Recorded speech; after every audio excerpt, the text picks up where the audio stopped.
ജോണിക്കുട്ടി മുതലാളി. തന്തയ്ക്ക് പറക്കാത്തവരെ, എന്റെ മുമ്പിൽ വന്ന് നിൽക്കാൻ നിനക്കൊക്കെ എങ്ങനെ ധൈര്യം വന്നടാ? പൊയ്ക്കോ നാറികളെ. ഞങ്ങള് പോവില്ല, ഉറപ്പാ. തെറ്റ് പറ്റിപ്പോയി ജോണിക്കുട്ടി മുതലാളി. തെറ്റു പറ്റിപ്പോയതാ ജോണിക്കുട്ടി മുതലാളി. തുറക്കാരും മുഴുവനും കൂടി ഞങ്ങളെ പുറത്താക്കോന്നായപ്പോ വേറെ ഒരു വഴി ഇല്ലാത്തോണ്ട് ആ ചെറ്റ കുഞ്ഞുമനെ കൂടെ കൂടിയത്. എന്നിട്ടിപ്പോ പാല് കൊടുത്ത കൈക്ക് തന്നെ അവൻ കൊത്തി. ഒരു കാര്യം പറഞ്ഞ ദേഷ്യപ്പെടരുത്. പട്ടിണിയാ, മുഴു പട്ടിണി.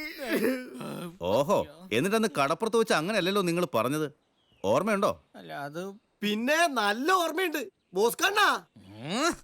നീ ആരാന്നാണ് നിന്റെ വിചാരം? കടലിൽ നിന്റെ അപ്പന്റെ വകയാണോ തെണ്ടി?